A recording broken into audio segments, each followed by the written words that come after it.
Adrian Alandi may patutsada kay Beauty Gonzales. Matapos sabihing bad breath ito. Pero bago ang lahat, kung ikaw ay bago sa aking channel, huwag kalimutan na mag-subscribe at i-click ang notification bell for more trending news. Tila naglabas ng patutsada ang aktor na si Adrian Alandi laban kay Beauty Gonzales. Matatandaan na mainit na pinag-uusapan ngayon sa social media ang blind item na ibinahagi ng aktres na si Beauty Gonzales tungkol umano sa isang aktor na may mabahong hininga o bad breath habang magka-eksena sila doon. Sa naging kwento ni Beauty sa isang interview, sinabi niyang bago kunan ang isang eksena ay binigyan siya ng mint candy ng staff.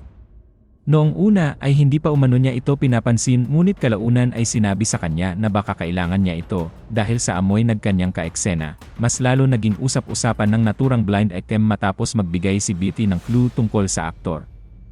Ayon sa kanya, nagsisimula daw sa letrang A ang pangalan nito, dahil dito, mabilis na nagsimulang manghula ang mga netizen kung sino ang tinutukoy ng aktres.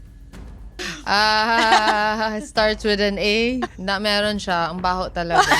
A. Tsaka yung gumuguhit talaga. It's like from sa tummy ache, siguro from diet, ano. Maraming artista. Sabihin ko na lang, hindi lang A. Marami sila. Lalaki. Puro lalaki to eh. I will talk to my producers. Lalo na pag iyakan. Yeah.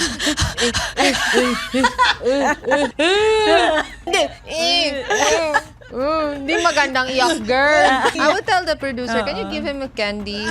I have so much in my car, maliit na listerin. Yeah.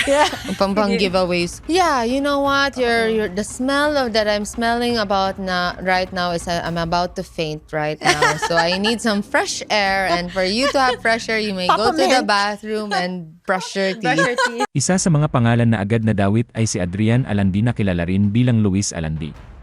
Marami ang nagbanggit sa kanyang pangalan sa iba't ibang social media posts at comment section dahilan upang lalo pang lumaki ang usapan online habang patuloy ang mga haka-haka ng netizens. Marami rin ang nagtatanong kung tama ba magbigay ng gano'n ng klase blind item, lalo na kung may posibilidad na may ibang tao na madadami.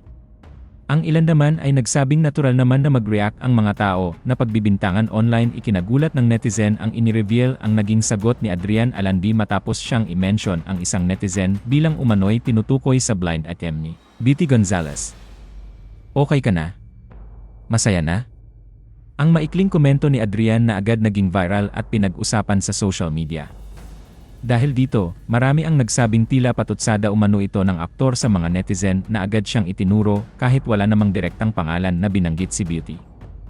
Ang iba naman ay nagsabing posibleng napuno na lamang si Adrian dahil sa dami ng comments at manghuhusga online. May nang netizen din na nagtatanggol kay Adrian at sinabing hindi tama ang basta-bastang pagdidiin sa isang tao base lamang sa initial o clue. Ayon sa kanila, posibleng may ibang aktor na nagsasimula sa letrang A at hindi dapat agad mag-assume ng publiko.